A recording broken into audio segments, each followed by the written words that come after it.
Welcome back, ladies and gentlemen, to the Men Lie, Women Lie, and All Flowers Die podcast. I am Uncle Joe. To my left, the lovely, spicy Miss Les. Welcome. Thank you. That's only today. I don't know. I don't know why I always welcome you. You're I always know. here. Yeah, you came in hot today. A lot of hand action with the talking. That's why I got my hand right here in case I gotta. Today might be the day. I'm scared, yo. We're gonna get to the topic. Today's topic is masculine energy and feminine energy and the understanding of it and the comfort in it. And we'll get to that. First, you wanted to reply to a comment? Was that what you told me? A comment that was left? We could talk. It's gonna get into that. We'll get to it. All right, we'll get to that.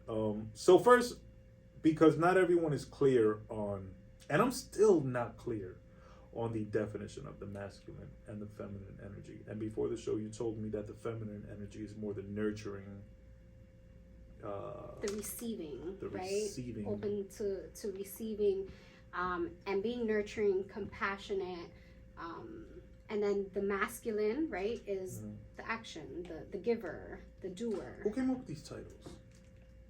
I have no idea. How long has this terminology been in existence? We need to ask Google because I have no idea. Because these terms are they're almost like really judgy to me.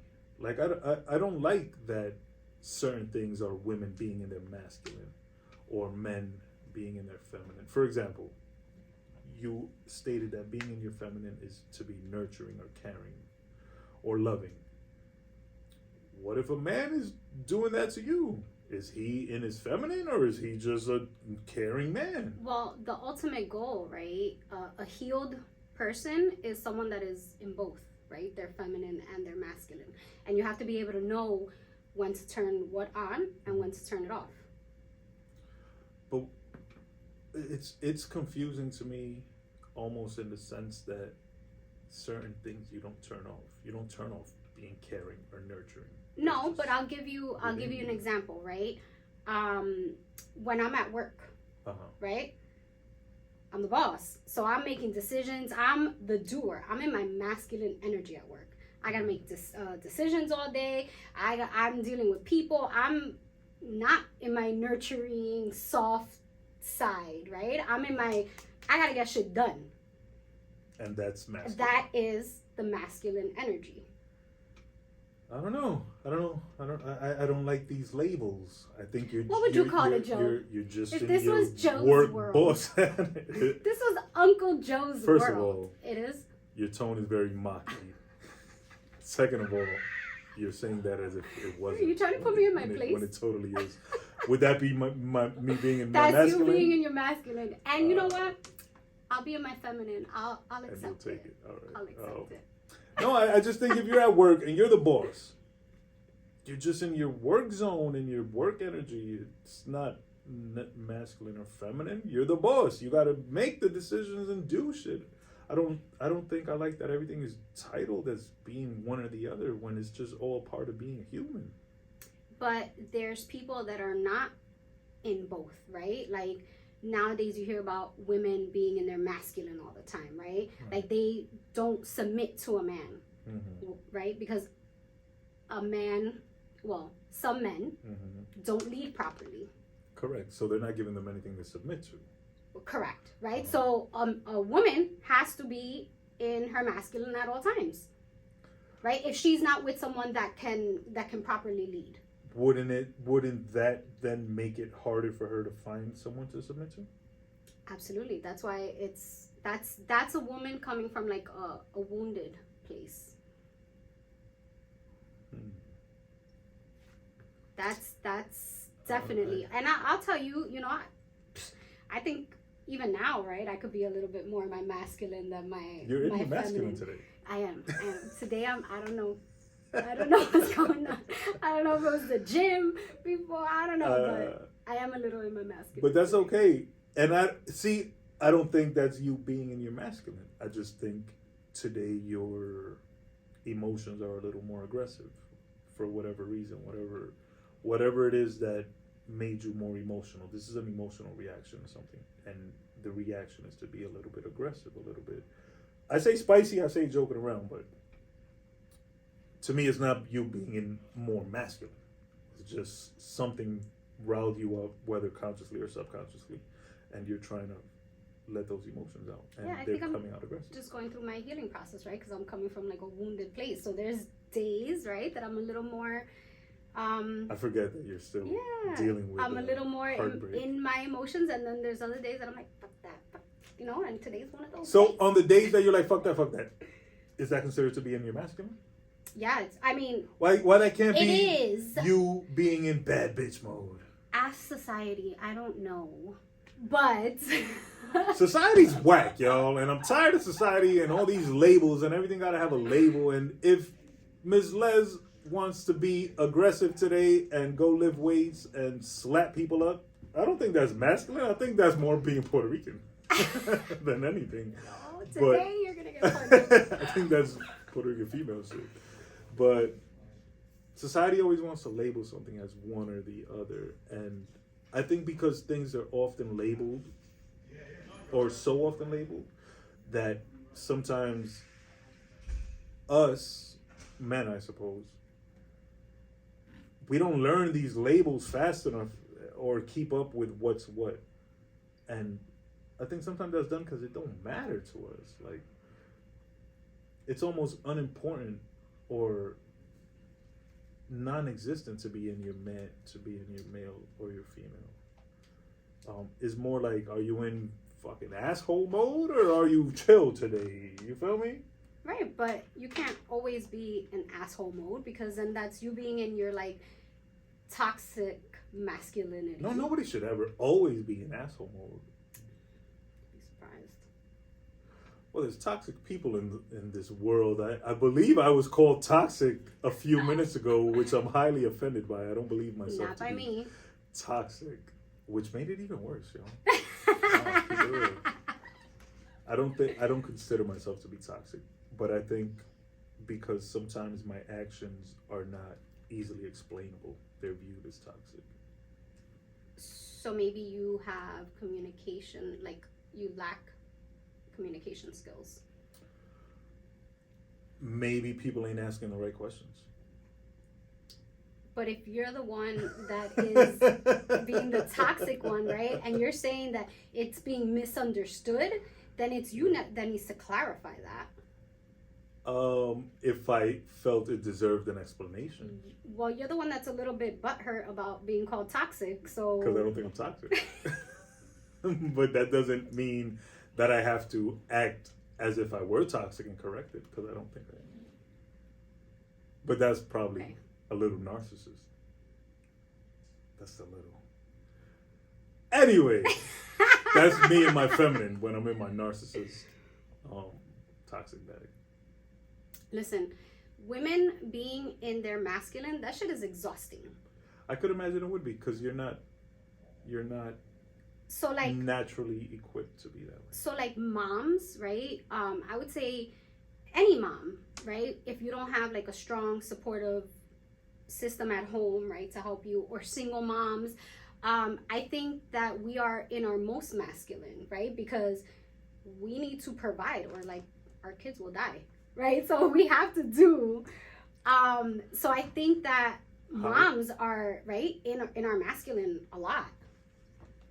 Unless you have someone at home, right? Single that no, even moms that are married, right? You have dads that are out working or not as involved as they should be, or as helpful around the house, right, with the kids.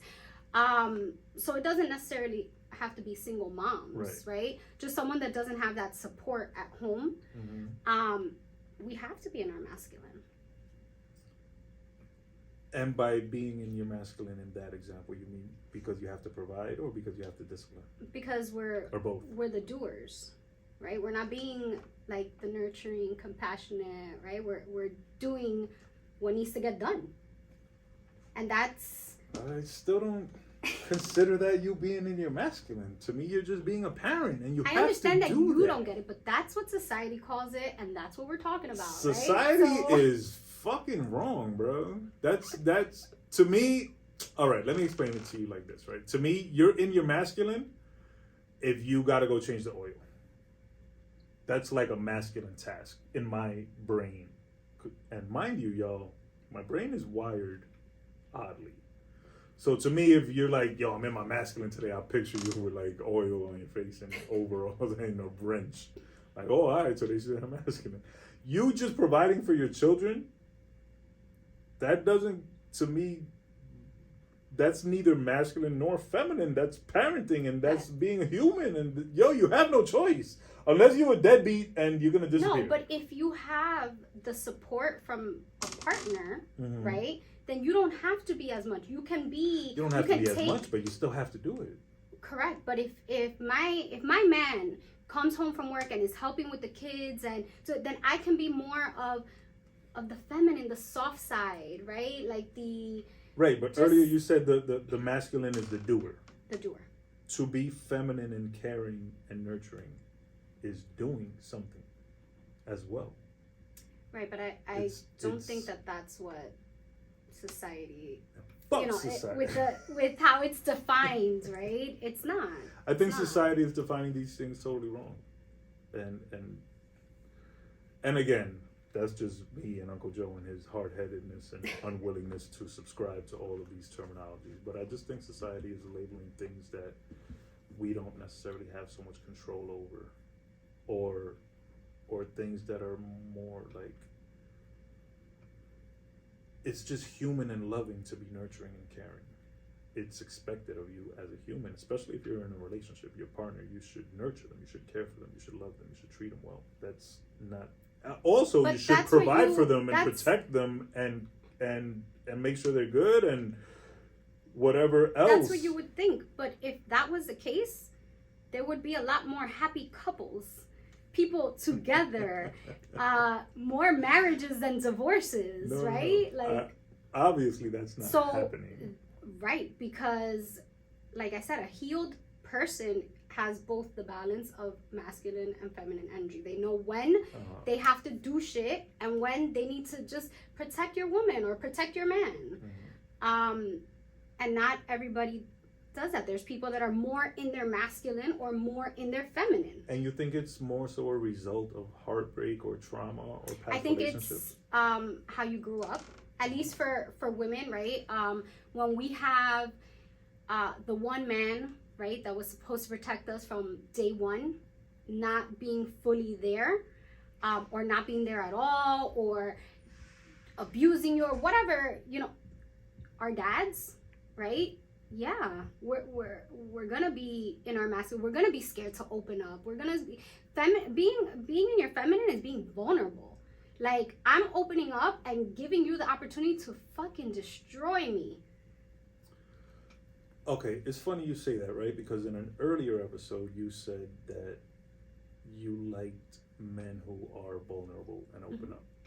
But by referring to that as a man being in his feminine, I feel like that will almost make men not want to do it because it's being referred to as a feminine act.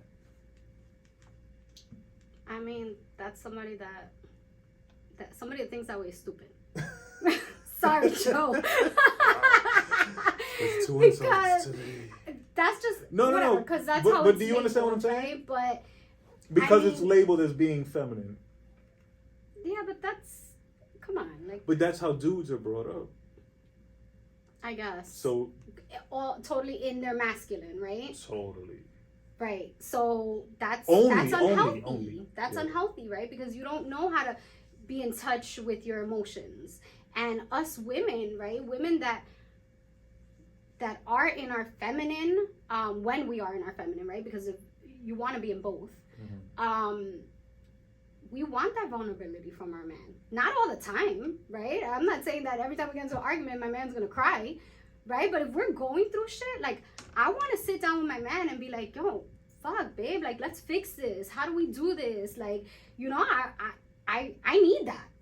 If my man is cold all the time, in that situation, then that's gonna put me back in my masculine. That's gonna put me like, okay, I can't be vulnerable with my man because he's not opening up to me. So now guess what? Now it's two alpha people going at it, right? And now I'm walking around with like my proverbial dick, right? Competing with you. And that's not gonna work. So I only didn't react because we on camera. Sorry, I want to get in your space, yes, right? Please respect my personal space. Yeah, no, I understand it, and again, I'm only disagreeing with the labeling of it. But a man should be able to express his emotions, especially to his partner. If nobody else in the world, you have to find that one person that you can open up to and trust that they won't use that against you in the future. Because I think that's one of the reasons men are not so fast to open up, because of what you said earlier. You become vulnerable, and your secrets per se they can be weaponized against you in the future. Right. And that stops us.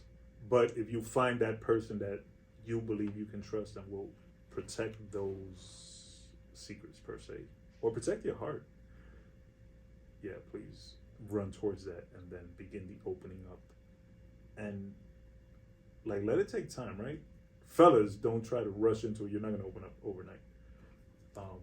And you shouldn't want to just open up to anybody, right? No, hell no. Because you're right. You never know someone's intentions. I think there's like a Spanish song that says like, cara vemos, corazones no sabemos, or some shit like that, right? Like, we see people's faces, but we don't know their hearts. Right. So you shouldn't open up to just anybody. But if you're in a relationship with someone and you're committed to making this work, there has to be vulnerability. Yeah, it's there just has to be. And that vulnerability also creates intimacy with someone. If you don't have intimacy in a relationship, that's a little dull. Yeah.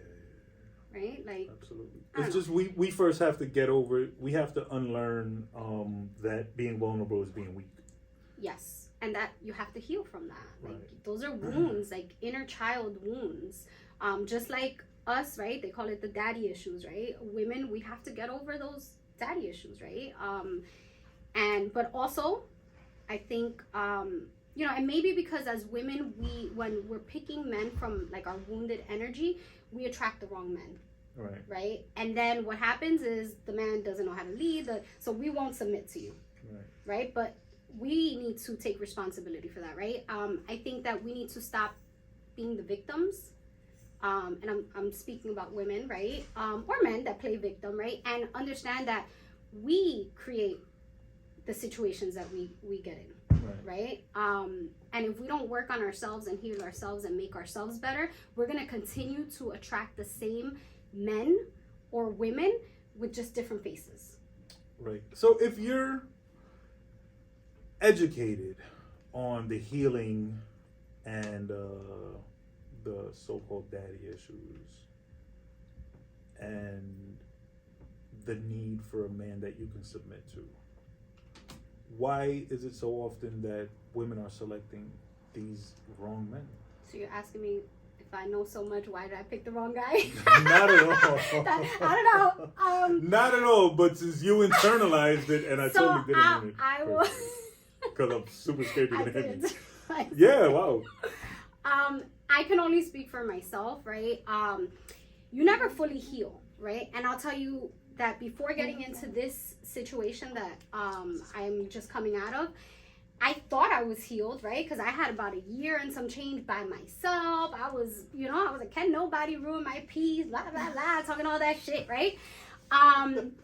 But what I realized was, yeah, I was healed because I didn't have anybody that I was with that was triggering me. Right. Back to the triggering conversation. Right. So I then got with someone who certain things that occurred and how certain things, I was like, hold on. Mm-hmm. And then I have to ask myself, right, why is this triggering me? Where is this coming from? And then I was like, shit, I got more work to do, right? Healing it's never ending. Right. Right? Because once you get over one thing, there's something else that triggers you, right? That, and healing is linear, right? One moment, you know, we're like, yeah, we're good, and then all of a sudden we're like, oh my god, what the fuck just happened, right? Like people wake up crying to all y'all in the comments, doubting and mocking. People wake up crying. When you see that first initial trigger, do you discuss it, or do you? With myself, it also depends, right? How, if we just started dating, right, I have to think to myself first and be like, okay, is this just something out of fear, right? Like, am I just scared that I'm gonna get myself back into a similar situation, or is this guy really triggering me, right? Is his behavior, is it in my head, or is he really? So it's not something I think that I would talk about right away, especially depending on where we are in the dating phase. Could you give an example of the trigger? Inconsistency. That is my go-to, because that is what triggers me. But that's a little hard to like picture. So could you give an example of the inconsistency without being specific? Oof. Okay, this is going to be a very general, because what I'm trying to determine is the action intentional? Is the triggering intentional? Right. Listen, sometimes I'll tell you, when you're starting out talking to somebody, right, you're texting all the time, texting, right? That creates a habit. Now I'm used to that. The moment you stop doing that, or the conversations get less, I'm triggered. Okay. Right? And now I have to think to myself, right? That could just be life. He could be busy at work. He could be this. Or is there someone else? Right? Or these are all things that start to go through. Is that where your mind goes to first? Is there someone else? Yeah. Or anything of the negative. Sometimes it depends. It really, honestly, it depends on the person. It depends on how much conversation we've had, right? And I think that's why now, going forward, right, when I'm ready to start dating again, I don't want to talk to somebody all day, every day. I don't want that. Right. Because then it becomes part of my routine. And then if it doesn't work out, right, then you feel now I'm like, oh, there's like a hole, right? Yeah. So I don't think that's healthy. I don't think it's healthy. I think, right, like, you have your life, I have my life, and we'll send a message throughout the day, hey, thinking of you, or whatever, you know, hey, what's up, how's your day? But not full-blown conversations all day, all night. I would FaceTime driving to work, and I love that. But it's not. When did you realize that was unhealthy? When I didn't have it. When it stopped. In which relationship? Because I feel like I knew that like 30 years ago. Like, I don't want to talk to nobody every day. So I wonder, is that a me thing? Am I carrying some trauma that makes me not want to talk to somebody every day? No, I think that's actually healthy. I mean, I don't know about... Yeah, I guess. I mean, if you're dating somebody, you don't have to talk every day, right? Yeah. And that was with my past relationship, but I think that's just how we both started. And so y'all I love that. Is that called love bombing? That is love bombing. See, that's another, like... That is love bombing. And I think it was love bombing on both our ends, right? Because he would do it, I would do it, and... Why do you think you did that? Were y'all, like... You know what? Honestly, it's hard because that was my friend before. It's been my friend for years, right? So it's not like we were just getting to know each other. Right. That was my friend. Like, if I had a situation that I needed advice on, that's why I was picking up the phone and calling before any romantic, things. That's who so I don't know. It's a little different. I have a lot of questions, but it's too specific. So I don't want to go there. But I don't know. I think it's unhealthy at any point in your life to attach to someone so much that you need to communicate daily, to communicate extensively. Right. I believe if you're in a relationship, you should communicate daily. Even if it's just a text, yo, good morning, I'm going to be done busy today, I'm going to hit you later. Right. That's the key though, right? Because if you let someone know, right? Like, let's say, at least for me, it would have never triggered me when the conversations got less. If you're just like, hey, listen, I got a busy day, right? I'll call you as soon as I can. Right. Because I would do that. Right.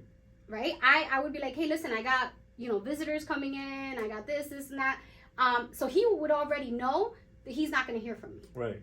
But then that wasn't done in return, right? So then my mind, of course, right? Being, I guess, that's insecurity. That's an insecurity within myself. I wasn't going to say it. I'm not going to deny it. Oh, yeah, absolutely. That's an insecurity within myself. But I think that also has to do with the way the actual relationship started. Not to go into any more details. So, watch your hands again, please. No. Because this left jab is quick. No. I don't promote violence against women. Joe.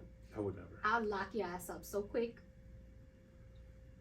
After I knock you out. Peace. Chill vibes. Workout demon over here. To go back, if you send the text like, yo, I'm gonna be busy today, I can't talk to you, boom, which action is that? Is that the masculine action or the feminine action?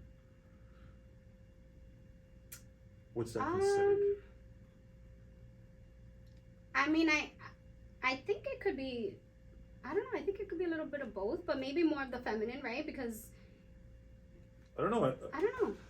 Again, because I don't fully believe in these titles, I don't know if it would be either. I just think it's being a fucking good partner, bro. I think to be a good partner, I agree with what you said earlier, that you have to be both. Mm-hmm. But I just hate that it's labeled as being both instead of just being labeled as being a good human or a good partner. Earlier off air, we were speaking about alphas and betas, which is another, like, I feel like the internet has almost made these ugly words, right? To where betas, to be called a beta male specifically, is almost insulting. And every male wants to consider themselves the alpha male, which, I don't know. I think I just come from a generation where if you're the dude, you never have to say it. You know what I'm saying? So if ever I see a video of a dude and he's like, I'm the alpha male. Right. That's it. You are lying. Yeah, because if you were, you wouldn't even have to speak those words because your whole aura would have already told me that. Absolutely. Listen, and I always relate that back to money because the people that are flashing all these things are the ones with $0 in their bank accounts. The ones that are walking in that you would never expect to have $1, right? They're walking in with those, what is it, the 800 credit score sneakers? Have you seen that? No. They're like New Balances or something. There's like these 800 credit score sneakers. Those are the ones that have money. They don't need to flaunt it. Right. What do they have to prove to anybody? Right? The flash. So yes, that is like a lack of confidence within yourself. If you have to verbally kind of always be announcing it. Right. Yeah, that's an insecurity. Now, I don't think women view these words the way I do. Or maybe they totally, no. To men, being a beta is insulting, right? So I guess women would agree because I think I've heard women kind of like, they don't want to date the beta man. So I actually was, I don't know if I read it or I heard it, right? A lot of alpha women, right, will attract beta males. Because two alphas are just going to go head to head, right? So is that a thing of opposites attract? I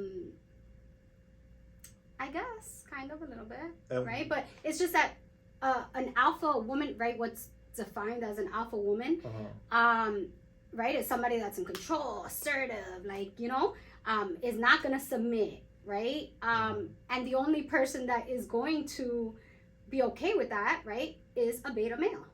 Because another alpha male is not going to be okay with that, right? Would an alpha female never submit to an alpha male?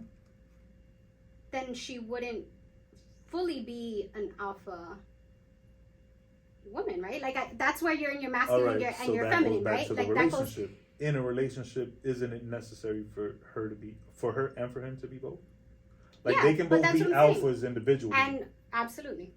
But in the relationship, right. Listen, you're gonna have to play both roles. At least for me, right? Outside in the world, I have to be like this alpha woman, right? I want to come home and like leave that armor at the door. Right.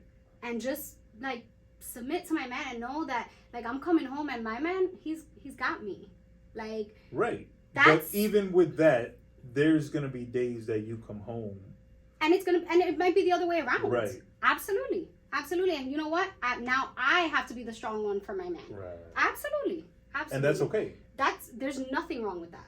Absolutely. That's healthy. If my man is coming home every day and not showing that vulnerable side or that side that he needs me, that's a problem, right? Then you're not fully being vulnerable. Then you're not being yourself. Right.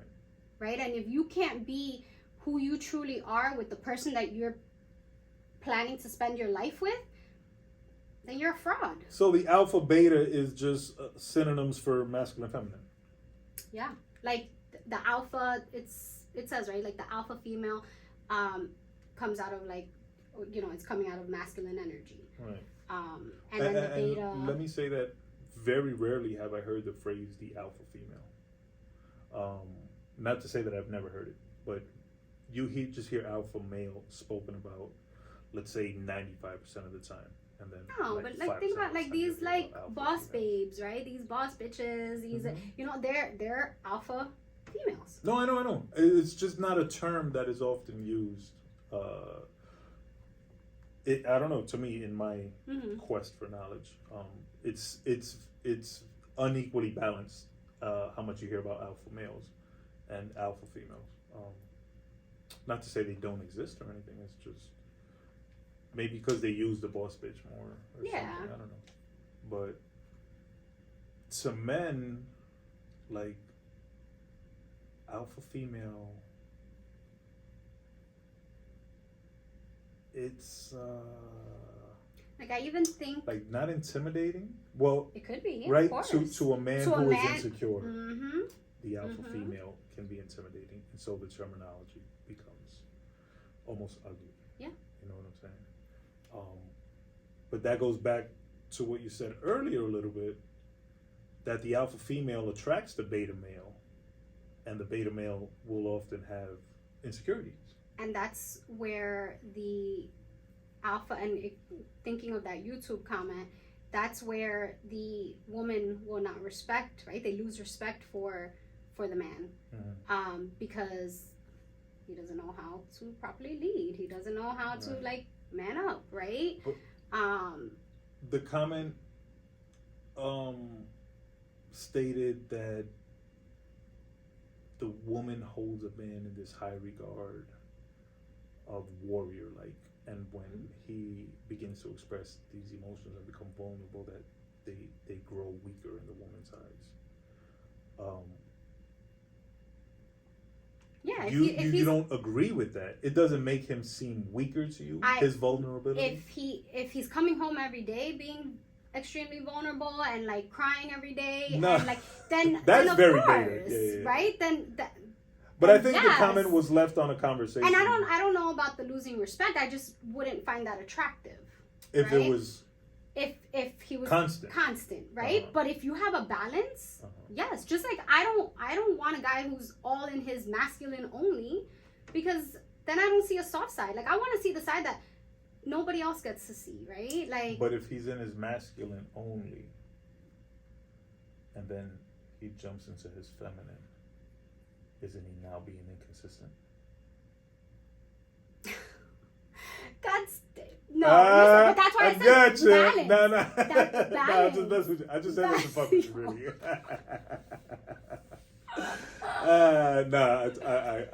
I just wasn't. No, I totally get the balance thing.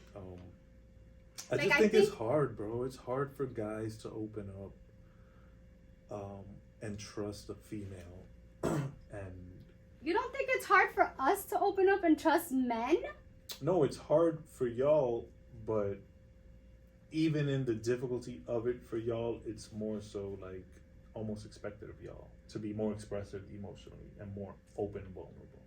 to where because that's how we're wired. It's not only hard for us because of the trust issues that probably are carried and any jadedness.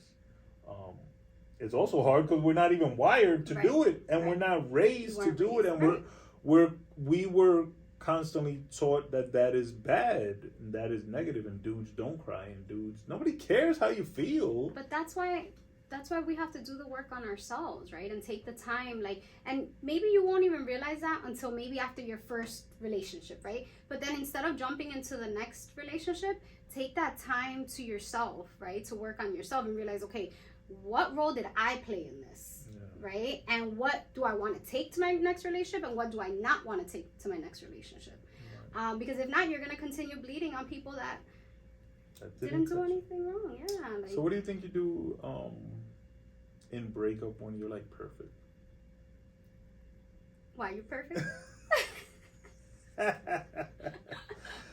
Certain things need not be said. You know what I'm saying? Certain facts need not be said aloud. Nah, no one's perfect, unfortunately, man. I mean, I'm pretty close to it, but I think that's what makes it exciting, though, right? Like, if everybody was perfect, like, life would be boring. And what would even perfect be?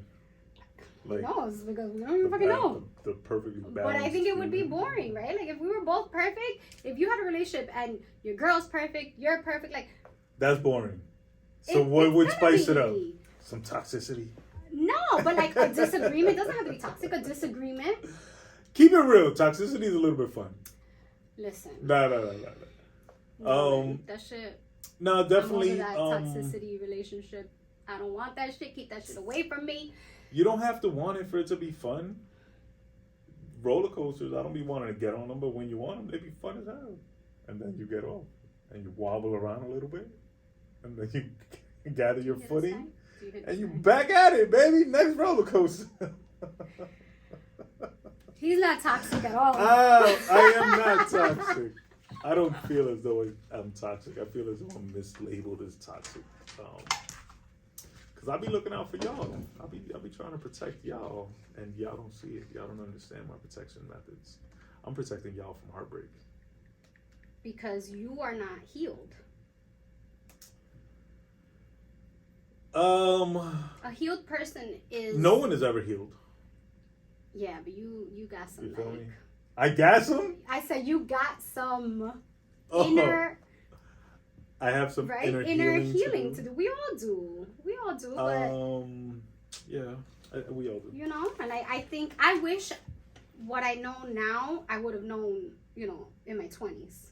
Again, a lot of this shit wasn't understood or existed in 20 years ago. So, or we didn't know about it. We didn't know about it. So I think we're all on this learning curve together, and we're all trying to learn and practice at the same time. And that sometimes is... yeah, and I mean, I think that, people have to take the time by themselves, right? But then you're never going to know, like they say, oh, you can't heal while you're with someone. I think you can. If you're both on the same page, right? As far as like, listen, I'm aware that I have some things that I need to work on. You're aware that you have some things to work on. So there's going to be times that we're going to need to give each other that space to work on that. But at the end of the day, we know that we want to take this ride together and not be separate, right? Because distance, if you don't want to lose somebody, right? I mean, sometimes distance will make you lose somebody, right? So I do think that people can heal together. As long with as the toxic partner? If you're both willing to do the work. If you're both toxic? If you're willing to do the work, why, right? And it depends. Why would you have to do the work? Hold on, but it also depends, right? Because toxicity could be, like violence, like none of that shit. No, never right? talking about violence. Well, I have to be clear because if not, I'm gonna get my head off. My head chewed off. No, ladies, zero tolerance for violence. So none of that is not toxicity. Stuff, right? That is fucking danger. But right, if you have someone that maybe has I don't know, inconsistency issues. Toxic trait number 1. Right, but and I have issues, right? I have insecurity issues. So think about it. Somebody that's insecure and somebody that's inconsistent. That will never work. That's two toxic people. Yes. Yes. Right? But so can they heal together? If you're both willing to do the work and communicate, right? And like as someone that's insecure, right? Giving me a little bit of reassurance, right? Mm-hmm. Telling me, hey, listen, I'm not going to be able to call you today, right? That puts my mind at ease, right? That's all it takes. I don't think giving your partner a little extra reassurance, I don't think there's anything wrong with that. I don't think so either. Right? I actually agree that two toxic people can heal together. They have to kind of commit together to absolutely that and over communicate. You ever been to couples therapy? You know, I went right before I got divorced. I went to marriage counseling. One day. And I sat there and I was super open and I, cried my eyes out and I said everything. And he just sat there. And that's when I knew. Your partner? Yeah, my ex-husband. That's when I knew. I was like, no. Oh, that's tragic. He just sat there. He said a few words, but he wasn't as open, right? So then at that point I was like, but I've been to therapy myself. I took like an inner child healing. I've done a lot of things. I have become very aware of the work that I need to do within myself. Mm-hmm. And I'm not the easiest person to be with. I do have insecurities. That's probably like the biggest one. And it does come from, right, I talked about it I think in the last episode, right, abandonment issues. Mm-hmm. And I am taking the steps, right, but I also need to find a partner that is that understands that, right, and doesn't necessarily see it as like a bad thing. Just like we're human, we gotta work through that shit, right? I think you just gotta tell people you're Puerto Rican, and they'll be like, oh yeah, she half crazy. I'm cool with that. They're either gonna be cool with it or not. That's what I think. I mean, and I think most Latin women are a little bit insecure. And I think... But why? Probably TV. TV is not making you insecure. Nah, we know why. Their dad probably had a secret family somewhere and they met their sisters later in life. So that is like... You know my life story? No, but I just know Latin men and women. But what was I saying? Latin women are insecure, yes.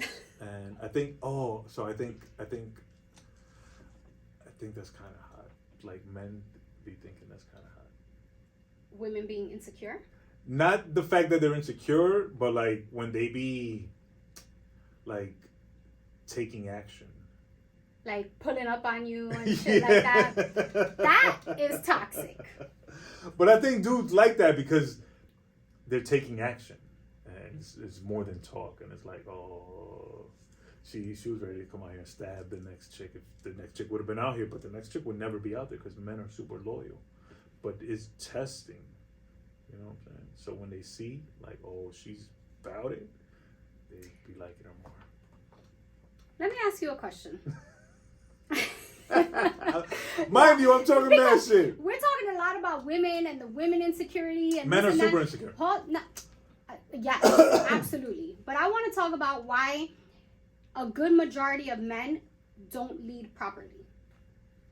A good majority of men, or at least, you know what? Let me take that back, right? Okay. Because there's like how many billions of people in this world, right? I think of when I even go on social media or, there's always, talk about how women don't want to submit, right? Mm-hmm. And when you talk to women, it's because they haven't found someone that can lead properly. Mm-hmm. Why is that? Okay, there's a multitude of reasons why, right? But I think the strongest reason why, and I don't want this to come off as insulting,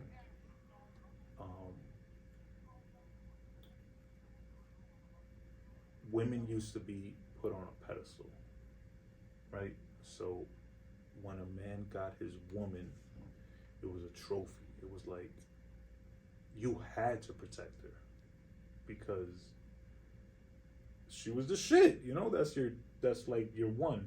You know what I'm saying? So you would lead her properly.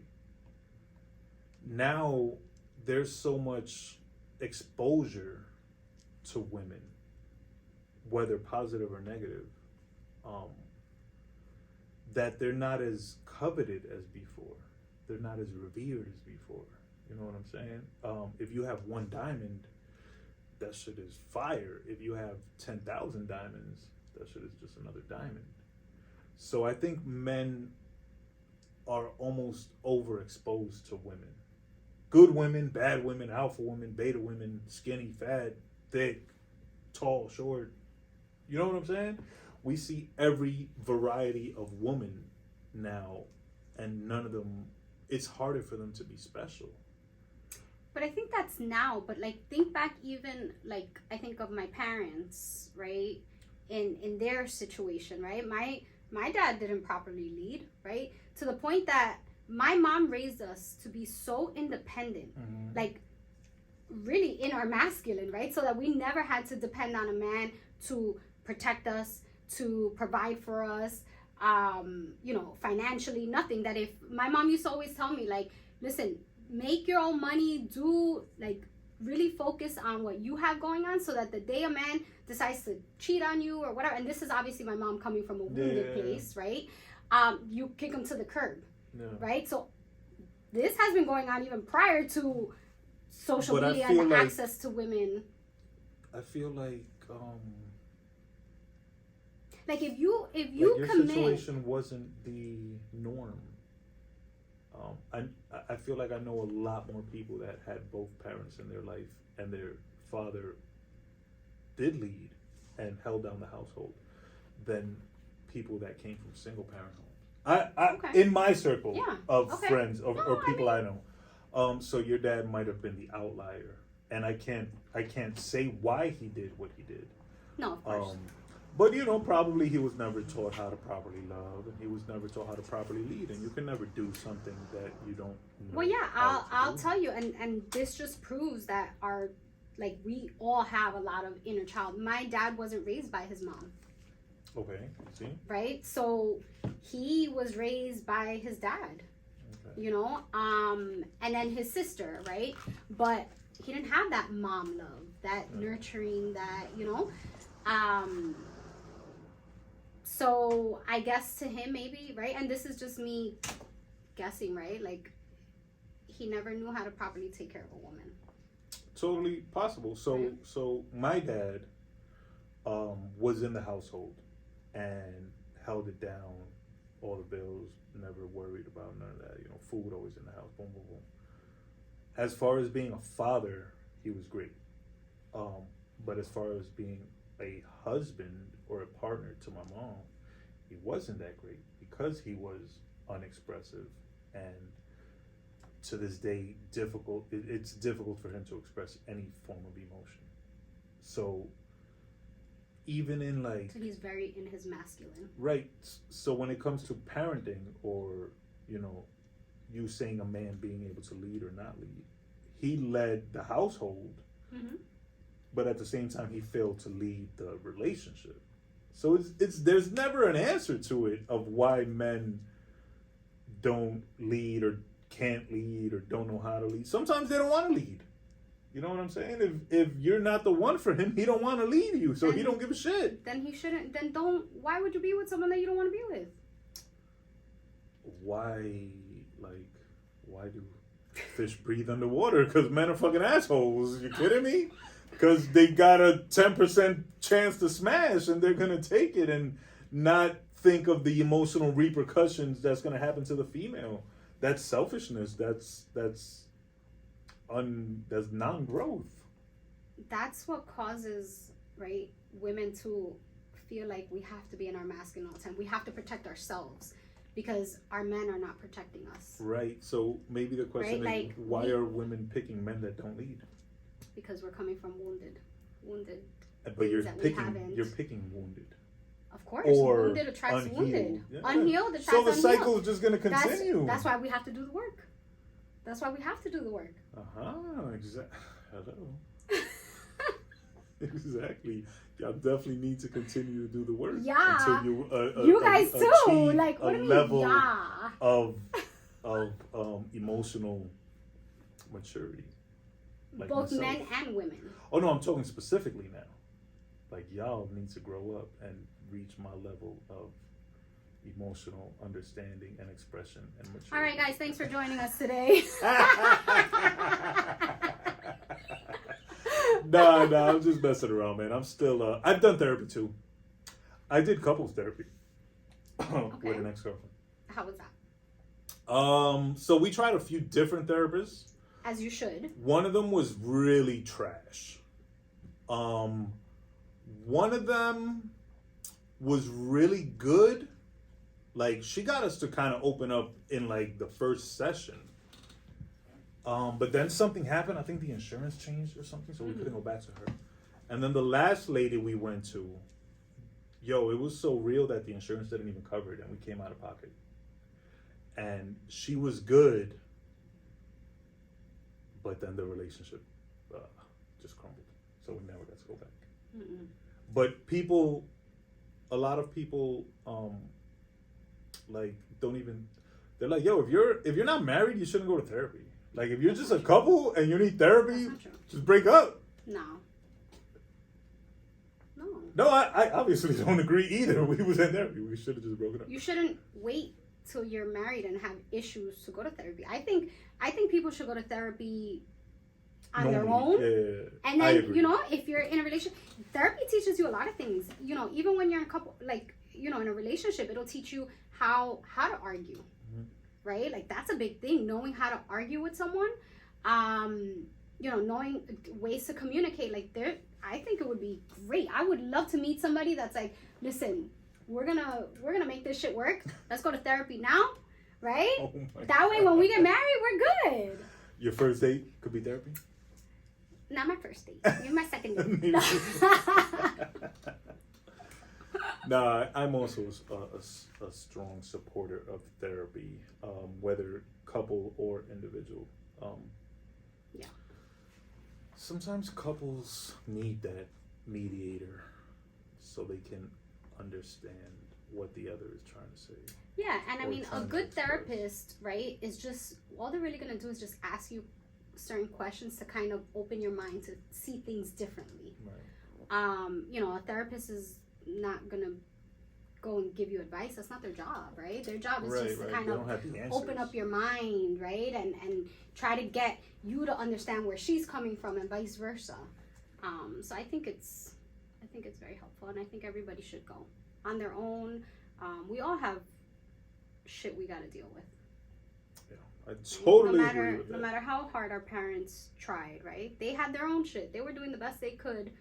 It's funny to think back on our parents, right? Like, sometimes I'll just think back on my dad, and my parents have 20 years on me. So when I was 13, they were 33. And I think of myself when I was 33, and like, they must have been like, I don't know, like, I sometimes don't get how they even did it. Like, what do you mean? At 33, they were still young. You know what I'm saying? But they didn't get to live as young. They were already almost like in parent mode and work, and if you're gonna do something, you're doing something with the kids type shit. They didn't like get to just pop up and go clubbing one night or whatever it was, or maybe they did and I just don't remember. But They left you sleeping. I just put myself in their shoes, and like, damn, at 33, I wouldn't have wanted to be where they were. I would have wanted to be popping. So everybody tries their best, right? No, absolutely. And shout out to the parents, man. Yeah. I also think that a woman in her masculine can't even fully enjoy sex. Oh, why? Yeah. Because she can't submit. Yeah, and a woman, right? Like a woman in her feminine energy is very in touch with her body, what her body likes, what her body doesn't like, right? When you're in your masculine, I mean, when I think of somebody having sex in their masculine, right, it's like the dude. Mm-hmm. So if you are the dude in bed, you're not fully enjoying it, right? And I heard, what was his name? I think Danny Morell. He's like a social media. He has like a podcast and stuff, and he said that that's a big reason why women, a lot of women have a hard time having an orgasm, because they don't know how to submit and just really be in the moment. And you correlate that to them being in their masculine? Yeah. I guess I can see that point if the guy is not, because when we talk of men leading, they also have to lead in the bedroom. Mm-hmm. So if he's not leading there and he's not properly understanding you and your body and your likes and your dislikes, if he's even taking the time to care, because sometimes men in sexual situations are selfish and not really concerned with the female orgasm. I also think as women, like if we're not in our feminine energy during sex, we won't even know, right, how to guide our dude if he's not doing what we like, right? If we're not in our feminine, we don't understand our body, what we like, what we don't like, how can we tell you? Right. Well, yeah, I think that's where I was getting to. If he can't lead you properly, then it makes sense that it would be difficult for you to orgasm, because he's not providing you with the. Now the woman's got to take charge, tools, right? Yeah. And you're not in the moment. And then if your insecurities start kicking in, now your whole mental's fucked up, and it's probably not gonna work out for you. Yeah, I think but what about the alpha female beta male relationship? Are they able to enjoy it more because they are used to being in their masculine? So in that sexual situation, they are the dominant one? Maybe they think they enjoy it, right? But because they've never been really in their feminine, they don't know what it's like to experience sex while you're in your feminine. But couldn't a female, right? Because I feel like enjoy playing the dominant role? Absolutely. But every time, like, do you want... I don't want it every time, right? Like, I want to submit to my man. No, but we've established that you don't want to be in an alpha female, beta male relationship. But someone who does want to be in that, they might like that every time. They might smack him up, whatever the case may be. They dominate him, and he likes that shit. Submits to it, and he enjoys it. Right, and maybe in that aspect of the relationship it might work, right? But in other aspects, it may not. So that goes back to what we were saying about alpha male, alpha female. There's going to be points where each has to submit, and that would be considered one of the points where one of them will have to submit, whether they decide to, rotate or whatever the case may be, personal preference. But yeah, that makes sense. The guy, especially in that situation, the guy should take lead, and be the dominant one, and ensure the woman's pleasure. Right.